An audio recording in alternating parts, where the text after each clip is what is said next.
In this video, we're going to talk about Lucid Motors, trading under the ticker symbol LCID. After a long period of negotiations, back and forth anticipations, and rumors, the merger between CCIV and Lucid is finally complete, or shall I say reverse merger. The stock is now using a ticker symbol that looks more like itself and is now carrying its name in the symbol. Before today's video begins, if you like my channel and my stock analysis videos, please check out my channel for more of these on other companies that you may also be interested in. With that being said, let's go into today's content.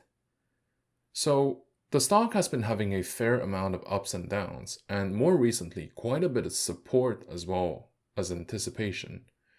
Anticipation about the fact that the company stock has been seemingly bottoming out from $23 levels and may go higher from there. But if we're being really honest with ourselves, deep down, a lot of investors are also anticipating, or shall I say hoping, that Lucid will not only go higher, but it'll go high enough to wipe out all the losses that a lot of people have incurred earlier this year.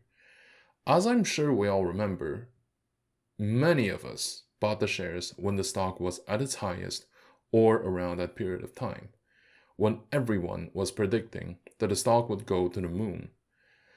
And for that to happen, I feel like we need to see some real progress from Lucid's side regarding the manufacturing operations and whether the company will be able to meet its goals. The challenges ahead are easy to explain, and they are mostly external. First of all, the market may lose its interest in the stock and the sector altogether sometime in the future. That's not what's happening, but this is a possibility and a real one. If there's a new trend that takes over the market's attention, actually, that trend already exists, and it's called cryptocurrencies. In fact, I may be opening a crypto channel sometime in the future, so please let me know if you're interested in watching these kinds of videos covering cryptos.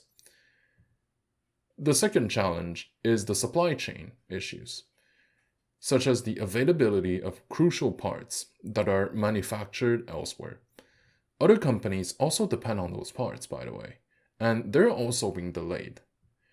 This is why I think that the recovery to greatness may take a long time, like far longer than what we would like to wait. And I think that what happened with Lucid is just another one of those very important lessons while trading shares.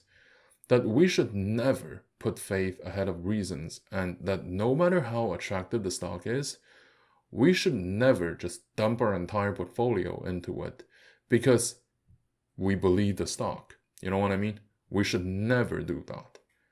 Now, where the stock is going to go from here, I think that the current level is a decent buy opportunity, but the $30 level is a resistance that we need to see the stock going through and holding that momentum before it's safe to assume that it's a new cycle of bullish run and that we should grab a ticket to hold on to the gravy train. Until then, I would recommend a careful but optimistic approach by buying about 2% of your portfolio in Lucid now, and to add another 3 to 5% if the stock goes through the $30 level. Thank you for watching.